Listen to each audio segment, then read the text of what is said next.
Good morning na dahil ang Miss World Philippines pala ay February 3 to February 4. Yan, mag-aalas 3 na actually. Pero hindi pa rin siya natatapos.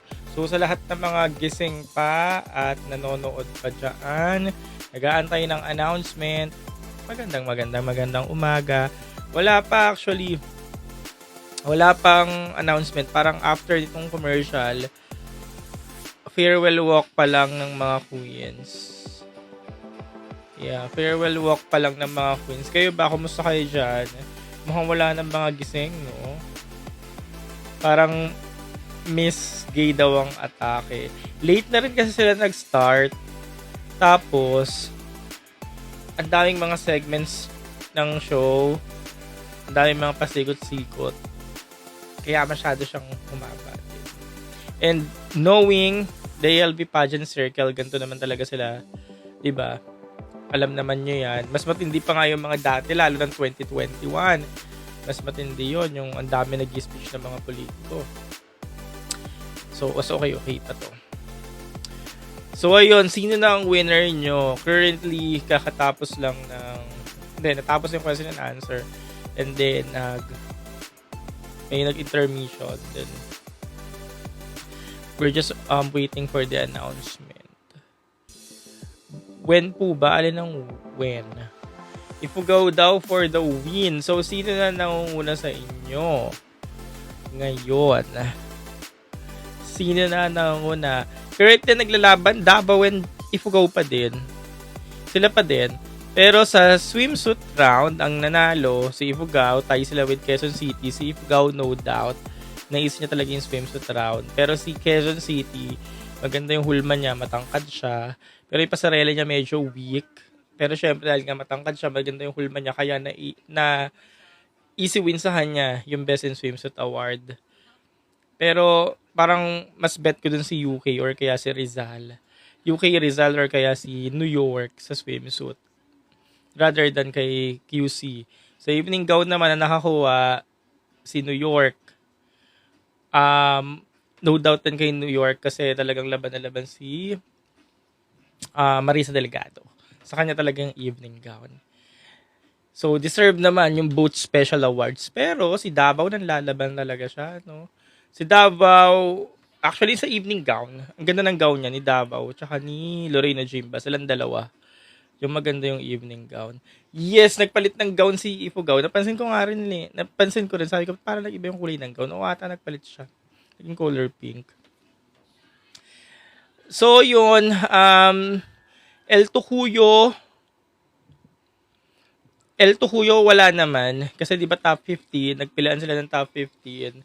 And then, wala naman na El Tucuyo. Pero nagpilian ng top 10, di ba pumasok si Sultan Kudarat, tsaka si Batangas. Ang akala ko si Iligan, o kaya si Zamboanga, ang dalawang papasok dun sa top 10 kasi sila yung maraming nais na fast track challenge. Pero nag-iba yung ihip ng hangin nang pumasok si Sultan Kudarat. Si Sultan Kudarat kasi parang konti lang, dalawa or isang nais niya lang na fast track challenge. Pero nandun siya, same with Batangas. So sila yung pinili. So, Dark Horse, masasabi ko na, Sultan Kudarat or Batangas. Silang dalawa. Pero mamaya, Dark Horse sa Corona, malalaman natin kung sino. Pero as of now, based sa mga nangyari kanina, simula nung mga bigayan ng mga awards, mukhang si Davao versus Ifugao, pero pwede siyang mabago actually. Kasi si Lorraine Ojimba, nang lalaban si Lorraine Ojimba. Sa Q&A, halos siya yung may pinakamagandang Q&A na performance. Kaya nanlalaban talaga siya. Pero mukhang Ifugao, Davao. Pagdating sa Miss World Crown na. At syempre, alam niyo naman, karamihan, halos lahat ng topics ngayon sa Miss World Philippines 2026, Davao talaga yung number 1. Pero based on sa nakita natin, ang weak ng performance ni Davao sa swimsuit. Yung evening gown bumawi siya. Ang weak ng Q&A performance niya. So tingnan natin kung siya pa rin ba talaga ang makakuha ng corona. Wherein Ifugao, si Valerie West, inace niya lahat. mahirap lang yung question na napunta sa kanya. Well, di ba, mahirap naman talaga. Pero iniis niya lahat ng segments.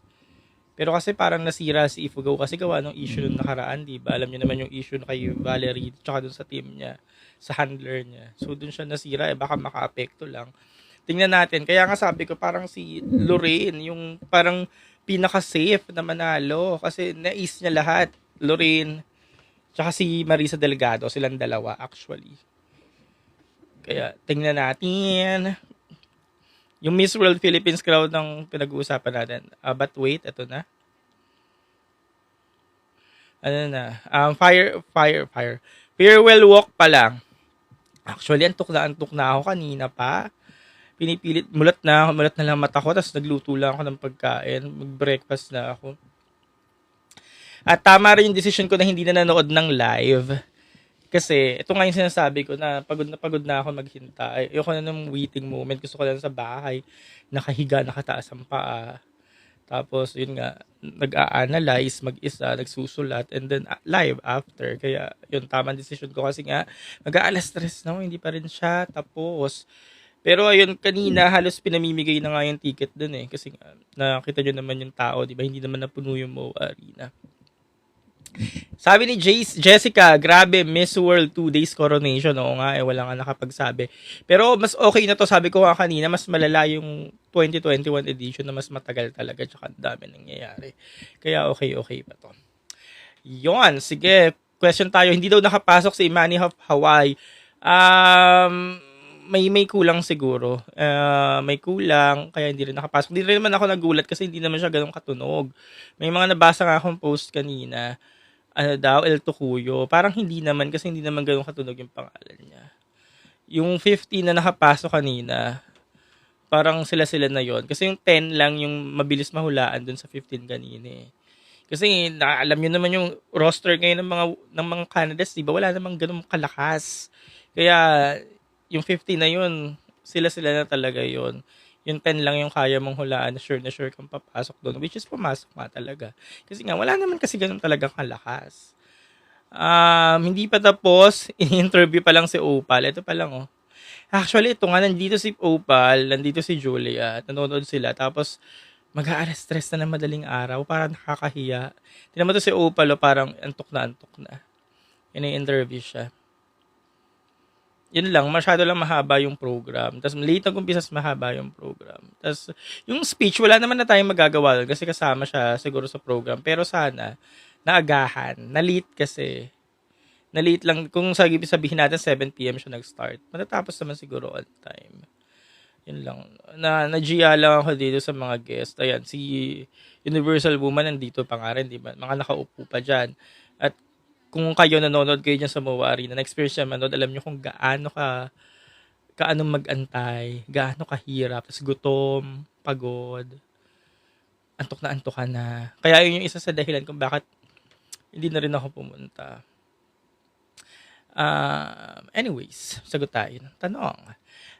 Kaya dinadalo Philippines sa Miss, tinatalo ba? Kumusta daw ang performance ni Ande Mesa? Maganda yung evening gown performance niya. Yung swimsuit performance niya, actually lahat naman sila nag-tone down. Kasi nga, baka ginagaya nga kasi nila, Miss World, kailangan tone down. Makikita mo lahat tone down sila sa swimsuit performance. Tone down din performance ni Ande Mesa. Yung evening gown niya, maganda yung evening gown niya, pero hindi katulad ng performances niya sa Binibini. Hindi ko lang sure. Kayo ba? Parang may hinahanap lang akong glow na hindi ko nakita kanina. Parang pagod na rin siya. Actually, lahat sila eh. Parang pagod na yung sinundan niya. Sumunod sa kanya si Zoe. Parang pagod na, para mga hindi na makangiti. Basta halata sa kanila kanina yung pagod. Kaya yung hinahanap ng glow, hindi mo na makita. Pero, yung Q&A niya, okay naman. Mukha naman kaya ni Ann makakorona. Kaya pa. Kahit sabi man yung tourism crown, isa sa mga tourism crowns, kaya pa. Pero si Asia Simpson, mukhang makakakorona yun sure kasi hindi mo akalain talagang umaariba siya. Nanalo siya ng biwap, nanalo siya ng swimsuit. Tapos, hindi, ewan ko, parang hindi siya nagpe-perform pero talaga napapansin siya. Kaya siya yung dark horse. Siya talaga yung literal na dark horse. Diba yung umpisa pa lang ng press presentation, sinasabi natin, si Asia, Quezon City ng dark horse dyan, yan. Siya talaga yung literal na dark horse. Mukhang makakakorona yan. Kasi parang ayaw ka din kasi nila pakawalan. Kasi nga, yung prototype ni girl, iba yung caliber. Kasi nga, di ba sabi ko nga sa inyo, press presentation, nakakagulat siya, ang tangkad niya.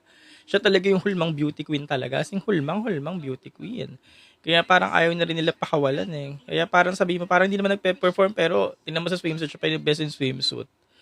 Kaya mukhang makakakorona yan kay Tourism Crown. Parang favorite siya ng org. Pero yun nga, may nagko-comment din. Sabi ni Dear Heart, hula ko si Rizal. Sabi ko parang si Rizal na yung pinaka-safe na manalo eh. Or ayun, mabigyan ng corona kasi siya yung umi-ace talaga ng lahat ng segments. Though ini-ace naman yung dalawang frontrunners ni Ifugao tsaka ni Davao. Ini-ace naman nila pero si Davao kasi may mga weak na performances. Swimsuit, Q&A, weak siya doon. Evening gown, mahina talaga yung pasarela niya. Pero maganda yung gown niya, yung asing gown. Si Valerie, ini-ace niya lahat pero kasi concern kay Valerie yung nangyaring issue nung nakaraan, baka lang maka-apekto. Pero kung gustong-gusto talaga nilang hulmang beauty queen, si Rizal talaga yung chumek ng lahat. Pati yung gown ni Rizal, ang ganda. Halos silang dalawa ni Davao yung naglalaban sa evening gown kanina. Tapos Q&A, halos siya yung isa sa mga magaganda yung performances. Ayan na. Ano ba? Ano na to? Farewell walk. Ayan, farewell walk. Farewell walk. Malapit na guys, konting tiis na lang, malapit na nating malaman kung sino ang mananalo. Hindi naman issue mismo kay Val, pero 'di ba nabasa niyo naman sa social media kumalat yung issue ng handler niya na parang binubuli. Yung comment ng handler niya na parang binubuli yung ganito. Baka lang na pick up. Kay Ann pa rin daw uwi. Si Ann, makakawayan ang corona, kaya pa. Ayun, kaya pa. Actually, di ba sabi ko, routing din ako kay Ann. Kahit tourism titles, basta magka-title. Carry pa yan. Si Ann de Mesa, kasi may second princess, first princess. Di ba 5 crown?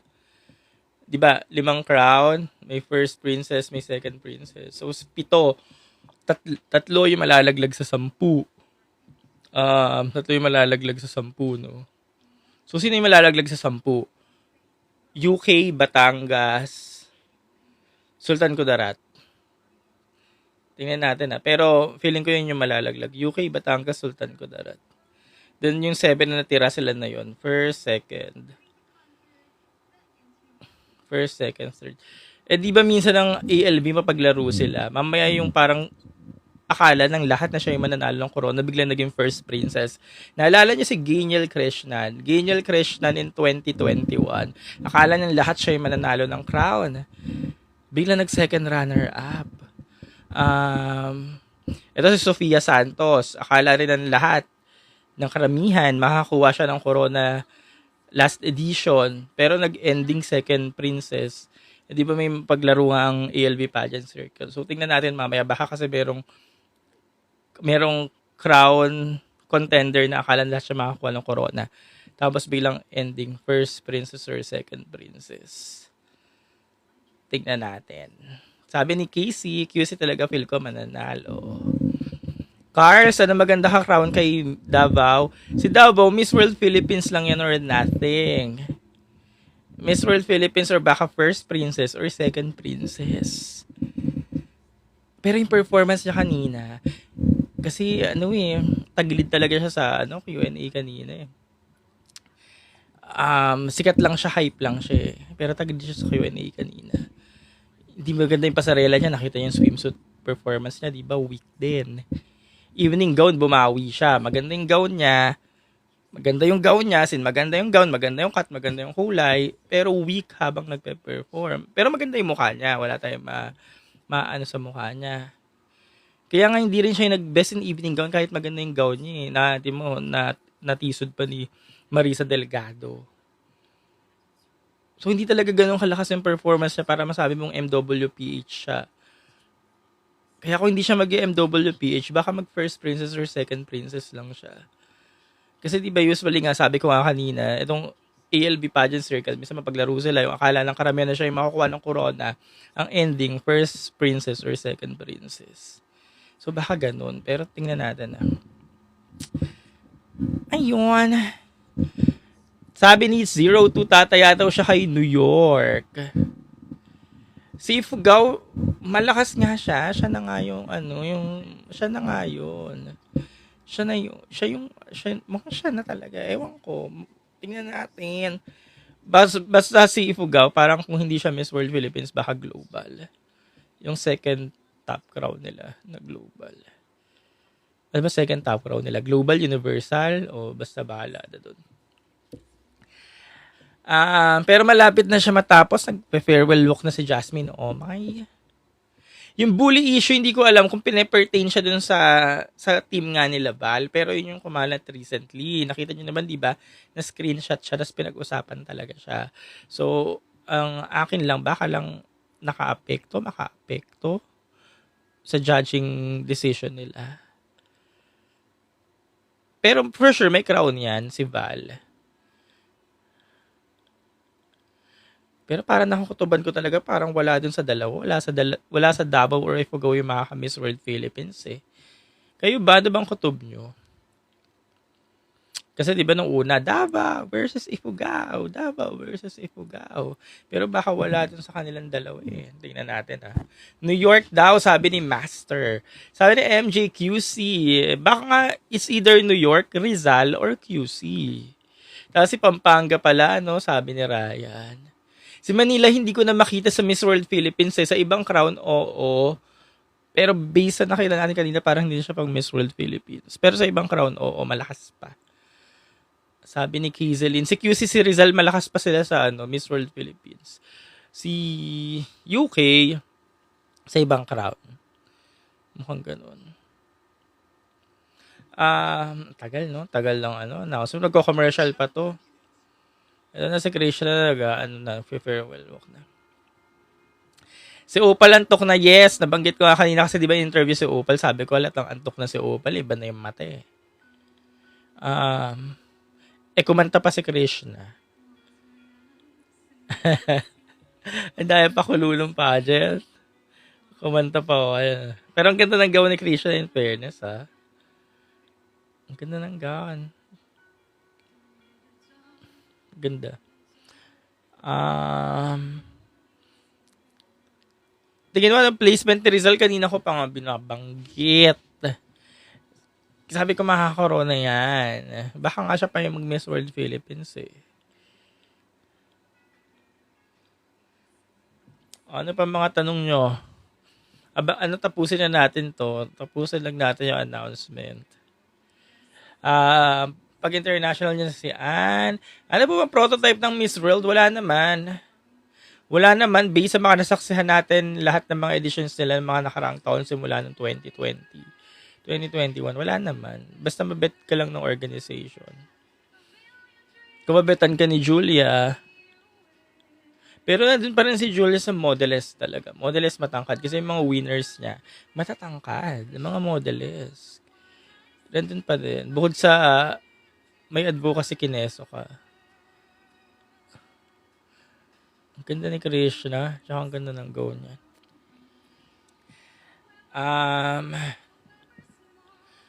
Sana i-projector na lang daw yung mga tanong. O nga kasi kanina, ang hirap intindihin ng mga judges, no? Yung iba mahina yung mic, mahina yung boses. Yung iba syempre yung pronunciation, iba. Pagdating dun sa live, iba sa pandinig ng girls. Kaya marami sa mga girls ang nagpa-repeat ng questions. Sabi ni John, na si Rizal yung I think kayang mag-top 4 sa Miss World. She's giving Miss World 2019. Actually, hulmang-hulma nga kasi siyang beauty queen. Kaya siya talaga yung malakas for the Miss World Philippines. Kung ang pagbabasehan mo, kung pipili ka ng talagang hulmang beauty queen, sila talaga yun. Si Rizal, tsaka si Marisa Delgado, si New York. Pero sa tingin nyo, sino yung nag-perform ng lahat? Si Ifugao ba? Yung talagang inace lahat ng segment. Si Ifugao, no, si Val. Though, no, si Val. Si Val yung nag-perform, no. Oo. Si Val talaga, kung overall. So, tingnan natin kung pupunta sila sa overall na direction. Itong ALB Pageant Circle. Pero kasi si Val, si Lorraine Ojimba kasi nag-perform din eh. Inace niya lahat. Pero si Val kasi face card. Kung itong mga judges, kung magbabasehan siguro yung in-score ng mga judges, face card talaga si Val. Tapos, kung hulmang-hulmang beauty queen naman ang pipiliin mo, si UK, si New York nga, tsaka si Rizal. So, tingnan natin kung paano nag-decide yung mga judges, kung ano mang ruta nila. Or kung yung pick pa rin ba ng organization yung mananalo. Ayan. Bukas pa ata ang crowning. Hindi, actually, ngayon na yung bukas. Kasi nag-start siya kahapon. Ngayon na yung bukas. So, ano dyan, dapat, baka may araw na ang crowning. Parang Miss Gay Quiapo. Ang mangyayari ata dito, separate yung crowning nung mga second tier crowns. Kasi last 2024, yung batch nila Krishna, na-announce na si Krishna as winner. Tapos, gap ng konti. Tapos tinawag na ulit yung mga natira.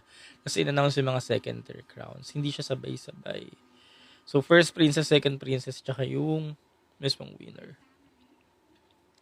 So, sino na ang bet nyo dyan sa mga viewers natin? Ang dami pang gising. 2:00 na ng madaling araw. Diba imagine mo yung sinaupal, or yung mga special guest kung sino man.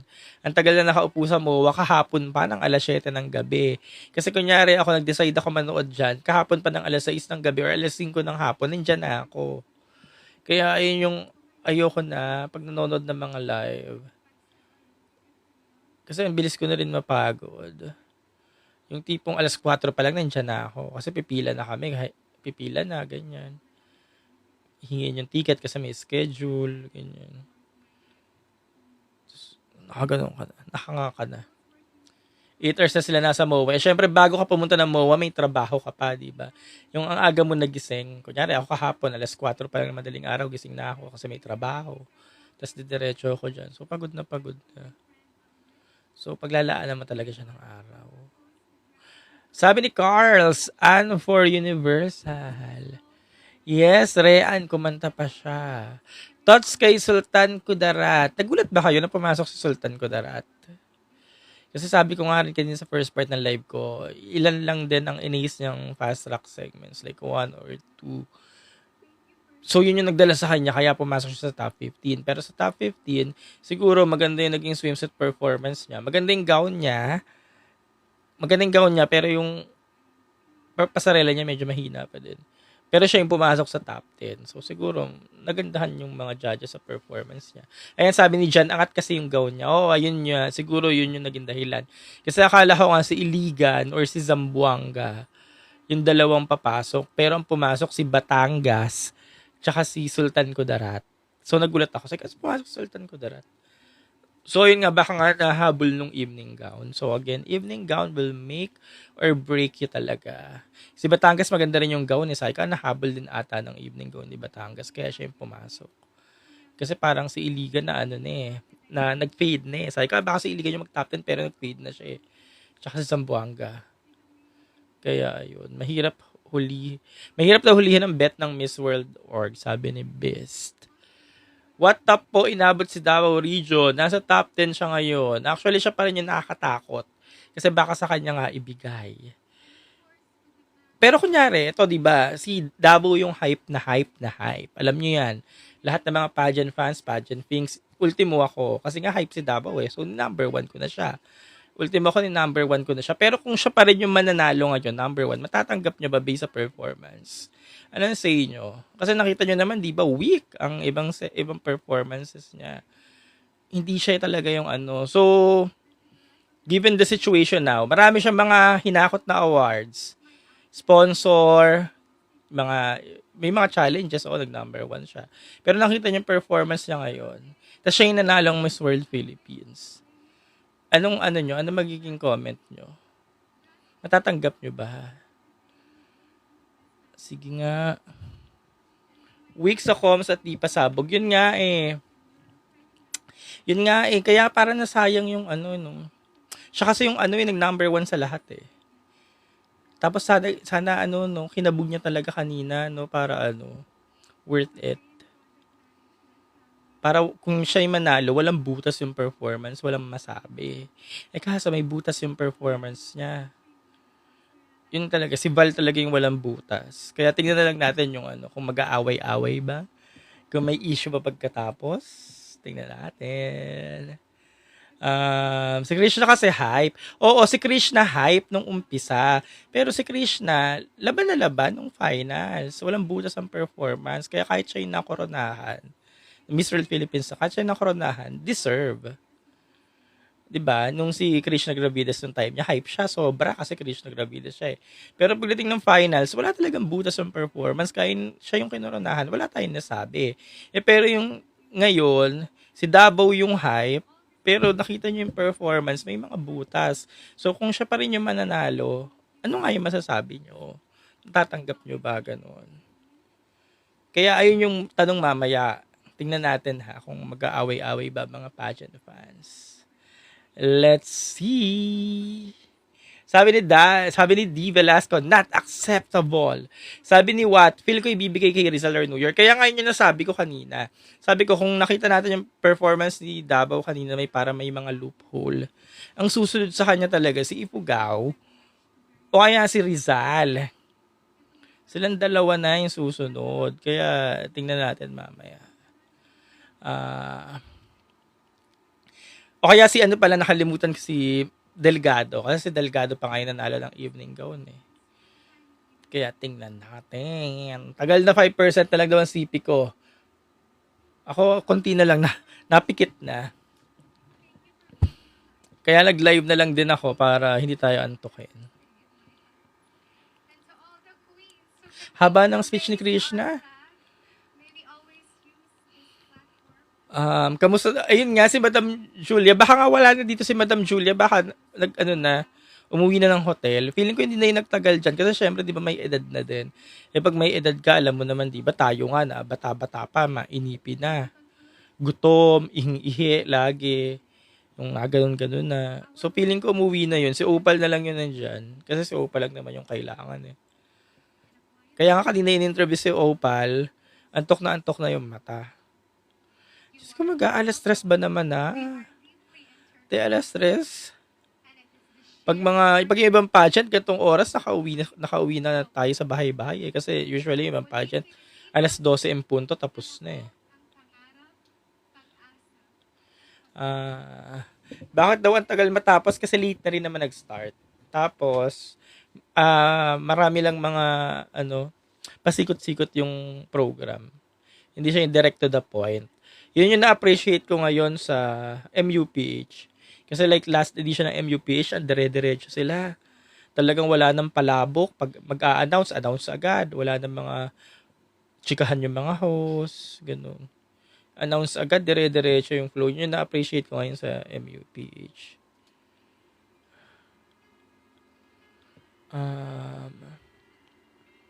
Kaya yung last time, MUPH 11:30 tapos agad. Naalala niyo yon yung last year, 11:30, 11:45 ata, tapos agad yun eh.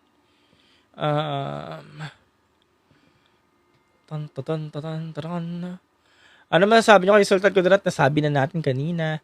Sabi ni John Davao, maybe a runner-up muna. Yun nga, nabanggit ko rin kanina, baka nga first princess or second princess. Pero tingnan natin ha, kung nakaya ba ng powers ni Davao, nakaya ba ng machinery. Brian at Lim Manila daw. Queen, what can you say? Si Mark Ian na lang ang nagpapasaya sa akin dito. Baka di ba kanina pa natin nakikita si Mark Ian? Eh, ang baby boy. Si Mark Ian na lang ang nagpapasaya sa akin. Thoughts sa performance ni Quezon City, nabanggit ko na rin kanina. Sabi ko, hindi naman ako ganun nakakalakas sa performance niya. Maganda yung caliber niya, maganda yung prototype niya kasi matangkad siya, pang beauty queen siya. Pero weak yung pasarela niya kanina. Kaya nga nagtaka ako, sabi ko, ba't siya pa rin yung nag-best in swimsuit? Pero nga, syempre, baka hindi talaga hindi talaga nagiging hadlang yung wikang pasarela niya. Kasi nga, yung mukha niya, yung caliber niya, todo talaga. As in, malakas talaga yung appeal niya. Kaya nga sabi ko kanina, beto ng org, si Quezon City. Kaya umaari ba talaga siya? Kaya baka magka-corona na rin to. So, pag nag-corona siya, siya na ang ultimate dark horse. Ayan. Commercial sana announcement na pagkatapos. Rizal, who knows? Baka si Rizal ang maging dark horse sa corona. Oo, dark horse sa corona. Kasi frontrunner si Ojembe. Pero pagdating sa Miss World Philippines Crown, wala naman naglagay sa kanya sa Miss World Philippines Crown. So kung siya yung mananalo, baka siya na ang dark horse sa corona. Sinong mag-aakala? Who knows? Sabi ni John Postahan daw may magpe-perform pa. Sino kaya? Sir Nong, hello. Kuya Carlon, say mo dun sa guessing ni Upal, tas Miss You crowd yung nasa background. Talaga ba? Hindi ko alam yun. May ganun bang pangyayari? Um, what can you say daw sa Batangas performance? Sabi ko nga rin kanina, hindi ko siya ine-expect na siya yung papasok sa top 10. Kasi nga ibang girls yung na-expect ko. Pero siguro kaya siya pumasok sa top 10 kasi nga okay yung evening gown performance niya. Ganyan. Yung Q&A niya, medyo mahirap din ata yung natanong sa kanya. Pero na ace naman niya kasi Kudaera siya. Sabi ni Abdullah, may twist yan. Baka Sultan Kudarat ang winner. Okay naman si Sultan Kudarat na dala naman nga yung gown niya kanina. Ang ganda eh. Pero yung star appeal, beauty queen appeal, yung asin pang Miss World appeal, alam niyo yung Miss World appeal, di ba? Kasi nanonood naman kayo ng Miss World. Alam niyo kung bakit nananalo tong mga to pagdating sa Miss World. So, yun yung hinahanap natin, yung Miss World appeal. So, sino ba yung may mga Miss World appeal kanina? Sino may mga Miss World appeal kanina? Yung as in, parang si Opal sa Shata last year. O kaya si Czech Republic last 2024. Sino? Dali. Sino dyan? Dali. Unang-una si Ifugao, si Valerie, siya. Sino pa? Sino pa? Yung iba wala. Yung iba wala. So, yung may Miss World appeal, yung hinahanap natin dun sa ibang girls. Basta, obvious yun. Makikita nyo naman kung sino yung mga Miss World appeal eh. Yung parang nakikita mo na siyang rumarampa sa mismong Miss World pageant. 'Di ba? Si Ifugao talaga siya. Si Davao, oo. Pero si Davao, oo, pero based nga dun sa mga segments kanina, parang hindi mo na siya maiakyat. Um, yan, Rizal daw. Rizal. Si Lorraine naman, kung mananalo siya, kaya pang puliduhin yan si Lorraine eh. Pero tangkad kasi ni Lorraine, no? Lakas talaga ng apel ni Lorraine eh. Tangkad kasi. Tsaka Kudaera, nakakasagot. Hindi ka mapapahiya pag si Lorraine yung pinadala mo sa Miss World Philippines. Tingnan natin kung uubra ba sa kanya. Eto na. Awarding na. Yeah. Ito na. Ay, nawala. Eto na. Nawala. Nawala sa akin. Nawala ba sa inyo?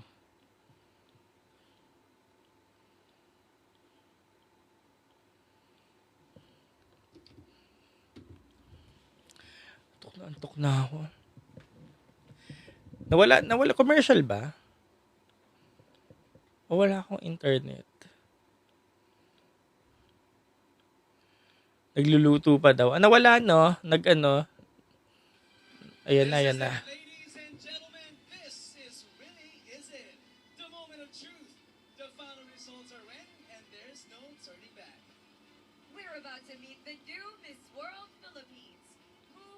Ayan na.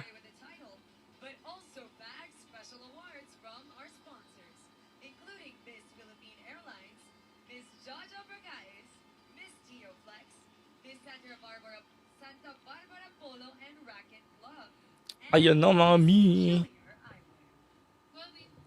Pero imagine niyo kung nandito si Nicole Borromeo, no? Syempre, hype, caliber. Mukhang sure na sure siya, no? Makaka-crown talaga siya talaga, no? Matic.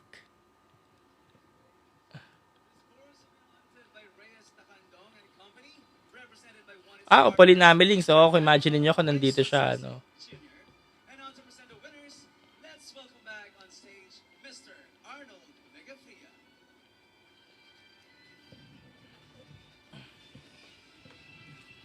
Ayan na, guys. Guys. Pagkatapos na, matulog na tayong lahat. Sayang nga yun ni lumiko si Nicole. Yes, kumambio. Nicole talaga baka na second crown pa. Sabi ni Sabitskaya si Rizal, ako kay Rizal. Wala akong problema ako sa Lorraine. Kasi nakita nyo naman yung performance ni Lorraine bawat segment. Swimsuit, nais naman niya. Evening gown, nais niya. Yan na! Tas Queenly. Shit! Second princess. Sino ang second princess nyo? Sino ang second princess?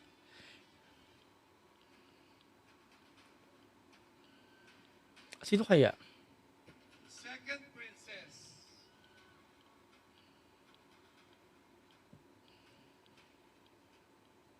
Second princess. She is Gabrielle Fuentes. Pampanga. Sabi ni. Ito lang naman yung ano natin kay Pampanga. 'Di ba? Sabi lang naman natin kay Pampanga. Kung hindi yan Miss World Philippines, ano yan? Runner up. Runner, 'di ba? Ang ano ko nga kasi nung forecast ko, Davao Ifugao or si Pampanga kung hindi si Davao or si Ifugao. Pero si Pampanga kung hindi talaga siya, ano lang to runner up. 'Yun, siya nga runner up. So, sino ang first princess? Ilan titles? 5. Pero as of now, nauuna i-crown yung second and first princess. Magkakaroon ng separate crowning doon sa separate crowning sa natirang 4. First princess daw Davao, sabi ni BRBR. Sige, tingnan natin.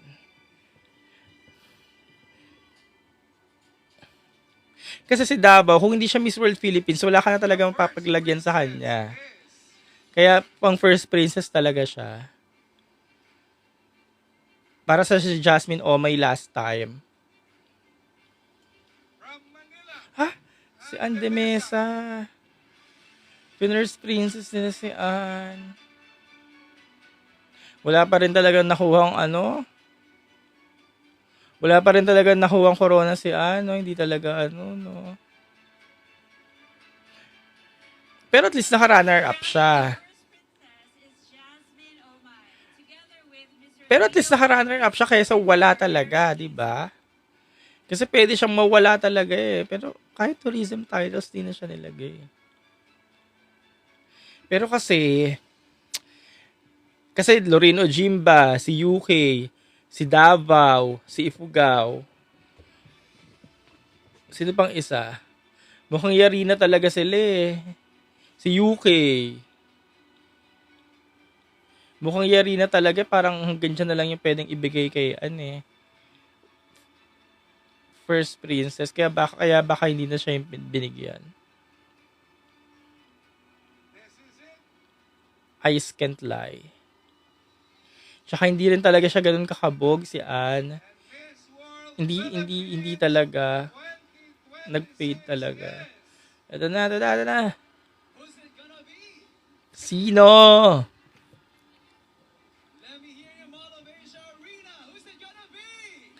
Baka nga i-appoint dyan, no? Pwede, sana. Kagaya nangyari kay Omay, no?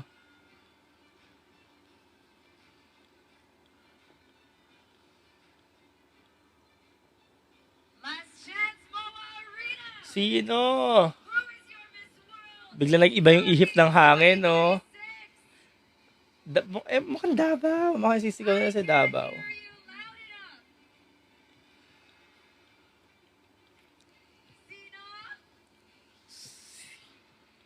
Biglang si Lorraine, no?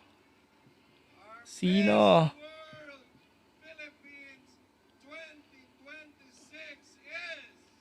Parang sa Ifugao. Asia Rose City, Ah! Quezon Quezon City. City, oh my God! Dark Horse! Sabi ni, favorite nila eh. Kaya hindi nila pinakawalan talaga. Hindi, deserve siya actually. Ako, wala akong problema. Kasi Queen Lee. Ang Queen Lee ng ate mo. Dark Horse. Queen Lee si ate. Baka ganyan ang gusto nilang directions ngayon. Yung pagdating sa mismong sa stage ng Miss World Philippines. Yung hatangkad, habaan. Tsaka yung beauty with the purpose niya ata matagal na niyang ginagawa. Hindi lang maganda yung pagkakalatag ng winners. Hindi walang excitement, ganon.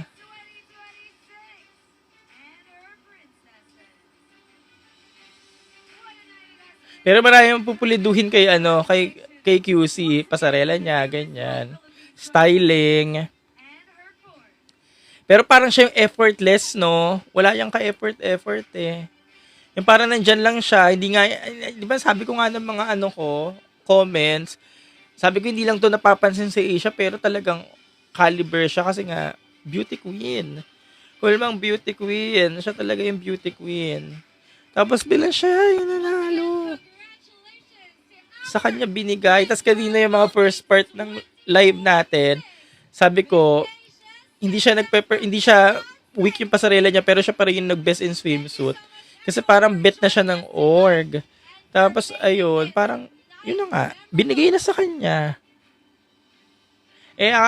Ang akala nga natin initially, ang pinaka-bet na ng org, si Davao, si Ifugao, kasi sila yung dalawa naglalaban eh.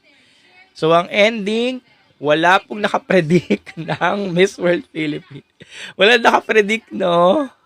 Bet siya ng org, yes, MJ. Yun na nga, bet siya ng org. Na bagit ko nga kaninang first part ng live ko. Sabi ko, bet to ng org, hindi na to papakawalan. Magkaka-corona to. Ayun, Miss World nga yung binigay. Pero walang problema. Kasi sa Miss World Philippines, guys, hindi naman dyan eh. Wala kang swimsuit, di ba? Walang swimsuit sa Miss World Philippines. Kaya kahit weak yung pasarela ni Asia, walang problema. Pero syempre, pupuliduhin niya pa yon. Kasi di ba nakita nyo graduation rights ang Miss World Philippines? Yun lang, may mga sports challenge. Kailangan magaling ka sa sports. Kailangan nakakanta ka. Nakakasalita naman to. Kaya okay na. Pero hulmang beauty queen talaga. Ayun. Styling aayusin lang, ganyan. Pero mahalaga, hulmang beauty queen. As in, hulmang beauty queen. Ganon. Yung matangkad, mahaba ang leeg, habaan. Ganon. Hindi maliit. Yun lang. Pero grabe, no? Walang nakapredict ng Walang nakapredict ng Miss World Philippines. Kasi 'di ba alam niyo kung paano nag-away yung dalawang panig, ang Ifugao at Davao, humantong pa nga na nagsiraan sila, 'di ba? Ay, nag-aaway kayo diyan, bahala kayo. Wala sa inyong dalawa yung mananalo. Ayun, wala nga. Wala sa dalawa yung mananalo. Nakakaloka. Pero walang problema kay Asia. Kasi siya yung tahimik lang yan eh. Hindi mo nga siya maramdaman eh. Pero, di ba, hindi mo siya maramdaman, pero ang ganda-ganda niya. Kasi hindi siya hype. Wala nang hype sa kanya, pero siya pala yung mananalo. No, kaloka yung organization. Sasakit na naman ang mga ulo nyo. Wait lang, i-announce pa dapat yung ibang crowns. Kailan nila i-announce yun? Wait lang, baka hindi pa tapos. Rabia Mateo daw ang atake. Pero kanina, may nag-comment kanina walang it factor, walang IT factor. Kanina, hindi siya talaga yung best of the best na performances. Okay lang, pero maganda siya. Tsaka ayun nga, Hulman Beauty Queen, maganda siya. Pero hindi best of the best yung performances niya. Pero siya yung nanalo, no? So, ano yung nakita ng mga judges? Walang announcement ng mga Walang announcement. So, kailan natin malalaman? Off-cam na ata yung announcement, guys, sa mga ano, kagaya sa Empire. 'Di ba? Sa Miss Universe Philippines. Abang na lang tayo sa FB. Pero mukhang may corona yan si Lorraine, si Valerie, yan, sila. Apat yan, 'di ba? Si Davao or si Maris Delgado. Ganyan. Ayan. Pag-usapan natin ulit na nanalo. So, ang kinoronahan po Miss World Philippines 2026 si Asia Rose Simpson ng Quezon City. Medyo yun nga, sabi ni Eugene din, but ang stiff daw ng announcement, like walang dating or thrill. Yes, wala kang dating or thrill yung announcement ni ELV. Bigla na lang in-announce Asia Rose Simpson, Quezon City. Kaya ganun din yung pakiramdam natin na bakit siya? Kasi wala kang dating, di ba? Pero kung susumahin, kung na-start nyo naman kanina, yung Miss World Philippines, nandun naman talaga din si Asia.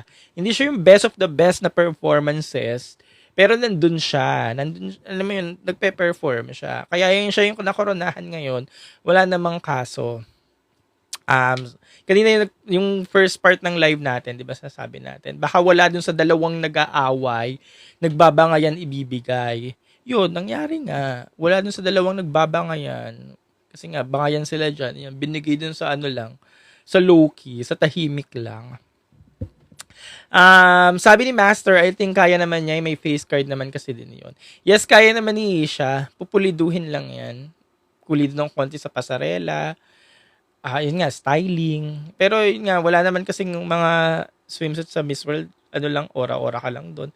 Yung BWAP siguro, kasi di ba siya yung nanalo ng BWAP? Yun talaga siguro yung nagdala sa kanya. Yung BWAP niya, plus ang ganda-ganda niya pa. So yung BWAP niya, hindi ko alam kung matagal niya na yung ginagawa. Ayun yung i-research natin. Kung ginawa niya lang ba itong BWAP ngayon or matagal na. Kasi baka yun yung naging malaking puntos niya yung BWAP. So isi-search ko yun kung baka matagal niya na itong ginagawa. Ganyan. Pero again, hindi siya cook. Hindi siya cook, guys. Kasi kung cook yan, dapat nanalo dyan yung Davao. Yung Davao or yung ibang girls. Hindi siya cook. Tahimik lang to si wala nga yung issue eh. Wala nga yung issue ng bayaran. Di ba kasi alam niyo naman yung nangyari, di ba, sa Miss World Philippines kayo may mga bayaran daw, ganyan.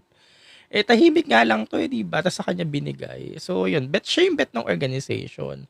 Kaya siya yung nanalo. Sa kanya nakikita yung sa kanya nakikita yung kaya mag-penetrate sa Miss World pageant, ganyan. Kaya, sa kanya binigay. So, walang cook mo. Deserve ba? Deserve na din kasi sa kanya nga binigay di ba? Siya yung pinanalo. Pero yun lang, nakakagulat lang kasi hindi natin inaasahan, no? Dark Horse. Kasi wala talaga, no? Balikan yung mga topics ngayon, no? Wala naglagay sa kanya sa number 1, wala nakapredict. Halos hindi nga siya umakyat sa listahan. May mga nag-top 5 sa kanya. May mga nag-top 5. Sa listahan ko, nasa number 7 or 6 ko siya. Pero may mga nag-top 5 sa kanya, pero hindi mo akalain siya yung mga nanalo nung galing. Ka-face daw ni Yo nag-Gebs. Halatang favorite ng org. Siya yung favorite ng org, kaya sa kanya binigay. Pero ang galing, no, effortless, no, sa girl. Pero, ayun nga, kaya niya manlaban sa Miss World Philippines. Sa Miss World pageant mismo. Kasi nga, hulmang-hulmang beauty queen, wala kang pag-aawayan, mahasa lang yan ng konti. Wala tayong pag-aawayan dyan. Lumalaban naman sa ganda ng mukha, ganda ng katawan. Kaya hindi yan mahirap i-depensa. Pagdating sa Miss World pageant, tumatalak naman. At maganda yung BWAP. Alam nyo naman, di ba sa Miss World, labanan ng BWAP dyan. Kaya hindi ka mahihirapan ipaglaban yan pagdating ng Miss World. Hindi nga lang siya hype. Kasi, di ba, alam nyo naman yung mga hype na girls.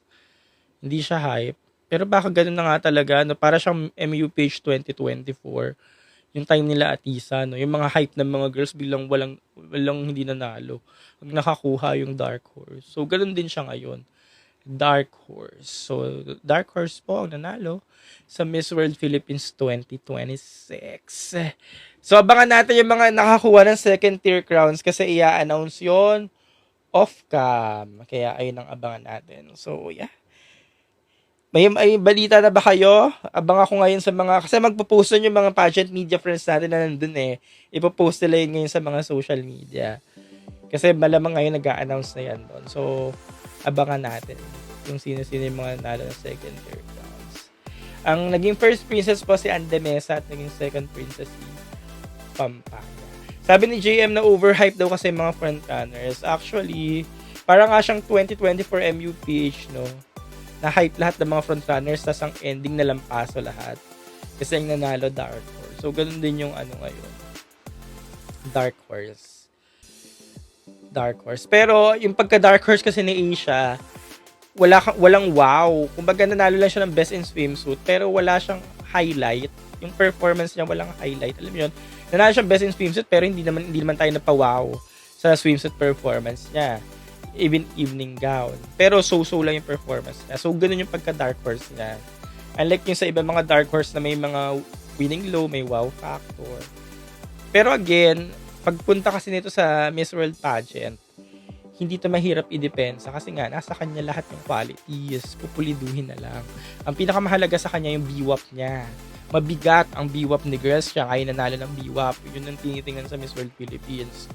Kaya siguro siya na rin yung nakakorona gawa noon. Okay? Kaya yung mga hindi makaintindihan kaya ni APRO, chararat daw ng MWPH. Anong chararat? Hindi chararat sa Asia. Pag nakita mo yun sa personal, deserve naman din. O hindi lang ganun na-shock lang lahat ng mga tao kasi nga syempre nandyan sila frontrunners, tapos ang ending na is ni ano. Parang time lang ni Chelsea manalo, no, na hindi natanggap ng mga fans ng mga frontrunners. But yes, yun lang. Kita-kits ulit tayo. Siya mag-e-end na ako, abang ulit tayo sa mga social media ngayon kasi i-announce na yung mga second tier crowns.